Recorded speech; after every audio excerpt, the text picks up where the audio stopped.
Este está a ser um na outra margem especialmente dedicado à música sacra e para o órgão, sendo que nesta segunda parte vamos falar do Festival Música Ibérica séculos XVI e XVII, que está prestes a começar em Angra do Heroísmo.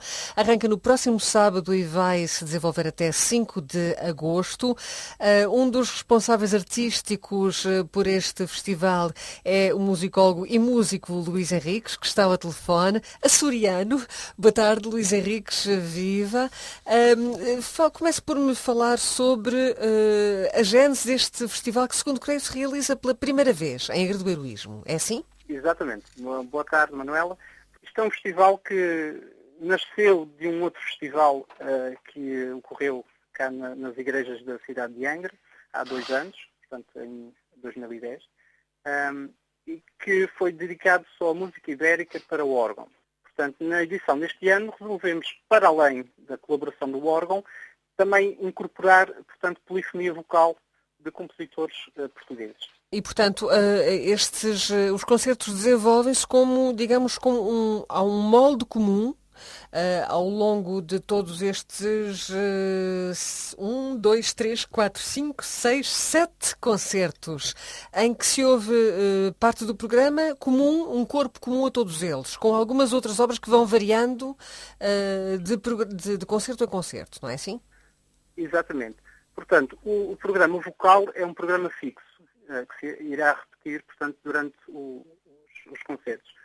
O programa para o órgão, esse será variado, portanto, iremos variar de concerto para concerto o repertório dedicado ao órgão. A parte vocal, que aliás, deve-se dizer, vai ser interpretada pelo coro da Sede Angra, do qual Luís Henriques assume a direção, havendo também um ensemble, o ensemble da Sede Angra, que também integra, e este corpus inclui quase exclusivamente obras de compositores portugueses. E estamos a falar de obras de parte da mais rica polifonia portuguesa que nós temos. Temos obras de Estevão Morago, de Manuel Cardoso, Manuel Mendes. Enfim, com tanto por onde haviam de escolher, quais foram os critérios para a seleção deste programa? As obras vocais que irão ser feitas, exatamente como diz, são do melhor que se fez em Portugal no século XVII. Contudo, são obras que não são muito feitas em concerto. Portanto, devemos cuidar de, na seleção do repertório, irmos buscar obras que não são ouvidas com regularidade. Portanto, é o caso de algumas obras de Estevão Lopes Morago, como é o caso do moteto ao Bone Jesu, ou ao Salutaris Hostia, assim como a Missa Ferialis de Manuel Mendes, da qual eu preparei uma edição especificamente para este festival. O coro da Sé irá interpretar um responsório, portanto, os responsórios para a Quinta-feira Santa, o primeiro responsório, em Monte Olivetti, e o Miserere Mei Deus, também para a Sexta-feira Santa. Curiosamente, essas 2 obras foram feitas pelo coro da Sé durante a Semana Santa, portanto, as cerimónias da Semana Santa cá na Sede Angra este ano. Portanto, feitas dentro do contexto para o qual foram escritas. Portanto, No contexto litúrgico, enquadradas na liturgia. Uhum. E, presumivelmente, terão sido tão bem acolhidas que agora surgiu, enfim, a vontade de as repetir, não é? Exatamente. Portanto, o coro da Sé é um coro amador e, como tal, é sempre mais complicado e mais demoroso trabalhar este tipo de repertório, que é um repertório bastante específico e que exige um background musical bastante sólido para se fazer este repertório. Então, como correu muito bem a performance durante a Semana Santa, resolvemos reutilizar as peças e fazê-las agora num contexto de concerto, portanto, fora do contexto litúrgico onde elas foram feitas pela primeira vez. Estamos a falar de obras em geral que, presumo, não sejam ouvidas muitas vezes em Angra do Heroísmo, ou estou enganada? Não está enganada. Infelizmente não está enganada. Eu tenho, desta parte, tenho bastante conhecimento da atividade musical que se tem desenrolando aqui pelas Ilhas dos Açores e, infelizmente, a parte da polifonia sacra, polifonia profana, do século XVI, século XVII, não tem tido grande projeção cá nas ilhas. Música barroca, música clássica, por aí fora. Mas este tipo de música não tem sido feita com a regularidade que se desejava, pois é uma música que é bastante rica em termos musicais, claro. E presumivelmente, enfim, os espaços que existem e, aliás, onde vão ser realizados estes concertos, estamos a falar de várias igrejas, da Igreja do Colégio, que é aquela na qual se realiza o concerto inaugural no dia 28, já agora às 20 horas, como quase todos, exceto o concerto de encerramento, que acontece a 5 de agosto na Igreja Matriz de Santa Cruz, e às 21 horas. Todos os outros, portanto, têm lugar a partir das 8 da noite. Dizia eu, a Igreja do Colégio, a Igreja de São Gonçalo, a Igreja da Sé, de Nossa Senhora da Guia, da Conceição, da Misericórdia e a já referida Igreja Matriz de Santa Cruz. No fundo, estamos a falar de várias igrejas que têm certamente uma boa acústica e provavelmente teriam condições também para poder permitir uma execução, uma interpretação, enfim, digna deste tipo de repertório, imagino. Claro, nós tivemos em atenção também a específica da acústica das igrejas. São igrejas seiscentistas, na sua maioria, portanto, que já, por exemplo, a Igreja do Colégio é uma igreja jesuíta, portanto, o Colégio dos Jesuítas cá de Angra. Portanto, por exemplo, a Igreja da Misericórdia, que também tem uma acústica muito boa para este tipo de repertório. E depois também são igrejas que possuem órgãos de tubos, que é esta especificidade que nós tivemos em conta. Portanto, estamos a fazer os concertos nas igrejas, portanto, existem 8 órgãos de tubos históricos na Ilha Terceira, sendo 7 dos quais concentrados na cidade de Angra do Heroísmo. Portanto, de organeiros como Machado e Cerveira e Joaquim Fontanes. Portanto, tivemos bastante atenção relativamente à parte acústica, porque são, infelizmente, as igrejas atuais, por vezes, não se tem tanto essa preocupação em termos do som, isto é, falando no som musical, que se desenrola lá. E, portanto, estas igrejas, pela talha dourada, pelas especificidades arquitetónicas, que eu agora não tenho conhecimentos para poder discorrer sobre isso, mas este tipo de polifonia tem uma projeção especial, portanto, cantada nestes espaços.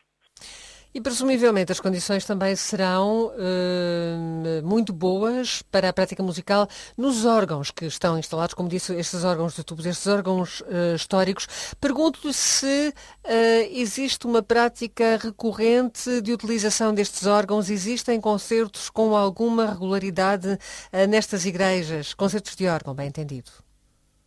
Em algumas igrejas, nomeadamente na Igreja Nossa Senhora da Guia, que é a Igreja do Museu de Angra, portanto tem-se promovido alguns concertos com regularidade. A Igreja da Sé também possui.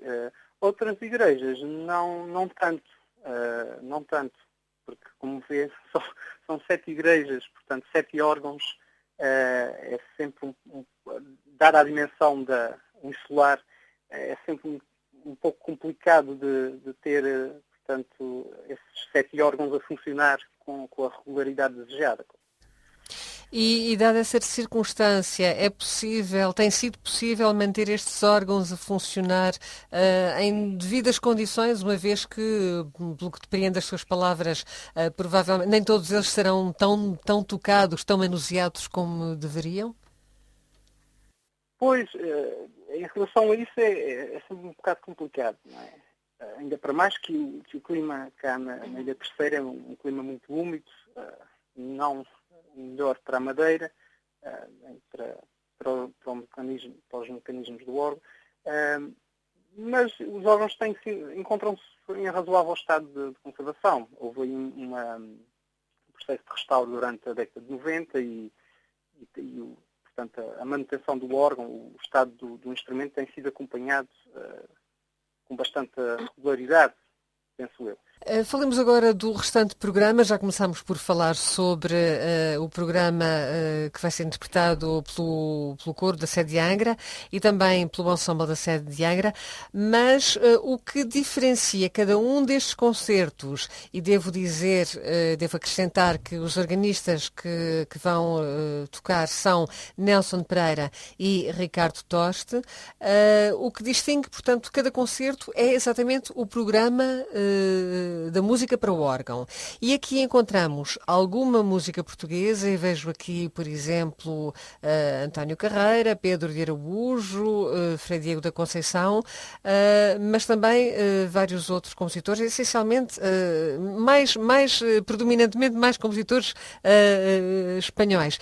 Queria perguntar-lhe se houve uma preocupação de, ao conceber o programa em global, o programa global do festival, que parte deste tronco comum, como já se falou, do repertório interpretado pelo ensemble e pelo coro, existe uma coerência em cada um dos concertos que, digamos, estabelece uma relação entre a música para o órgão e a música para coro e pelo ensemble? Portanto, nós na organização do festival tomamos como título Música Ibérica. Música Ibérica porque durante o século XVI e século XVII Portugal e Espanha em termos musicais estavam bastante ligados, digamos, numa Ibéria musical, por assim dizer. E como tal, resolvemos, para além dos autores portugueses, e que referiu muito bem, incorporarmos também influências espanholas, porque ambos os países influenciaram-se mutuamente. Portanto, há aqui uma ligação, portanto, a música espanhola era tocada em Portugal, a música portuguesa era tocada em Espanha, portanto, não fazia muito sentido estarmos a ser nacionalistas, portanto, só incorporar música portuguesa. E, aliás, até muitos compositores, particularmente no domínio filipino, circulavam entre Madrid e Lisboa e compunham para a corte, compunham para, enfim, diversas circunstâncias e, portanto, daí essa familiaridade, esses elementos comuns. Havia um intercâmbio musical entre as cortes, portanto, e durante o domínio filipino, com certeza, entre a corte madrilena e a corte portuguesa, entre o Paço Ducal de Vila Viçosa, sobretudo, Santa Cruz de Coimbra também, e portanto nós tivemos em conta todos esses fatores histórico-culturais e resolvemos elaborar um programa que englobasse, portanto, a Península Ibérica. Portanto, no caso da polifonia vocal, talvez seja mais portuguesa, apesar do Estevão Lopes Moraco ser de nascimento espanhol, mas passou toda a sua vida cá em Portugal. E o que faz aqui o Giovanni da Palestrina no meio deste programa? Exatamente. Portanto, eu ia já lá chegar. Portanto, resolvemos colocar aqui este pequeno hino, é um hino a 3 vozes, curiosamente. A imagem que se tem de Palestrina é aquela imagem de grandiosidade romana, portanto, do Vaticano, da Capela Sistina, etc. E resolvemos colocar este pequeno hino, porquê? Porque Palestrina é, para os compositores portugueses, portanto, os compositores de polifonia sacra, um modelo, portanto, o maior ou um dos maiores modelos em que se inspira. Por exemplo, Manuel Cardoso tem um livro, o primeiro livro de missas, que são missas paródias, 7, 8 missas sobre motetos de Palestrina. Duarte Lobo, no primeiro livro de missas, metade dessas missas são sobre motetos de Palestrina. Portanto, fazia todo o sentido, apesar de ser um italiano exterior ao mundo ibérico, mas é uma fonte de inspiração para os compositores ibéricos, isto também para os compositores espanhóis. Daí a sua incorporação também no programa. Ora bem, os concertos, recordo, o festival começa no dia 28 na Igreja do Colégio, às 20 horas.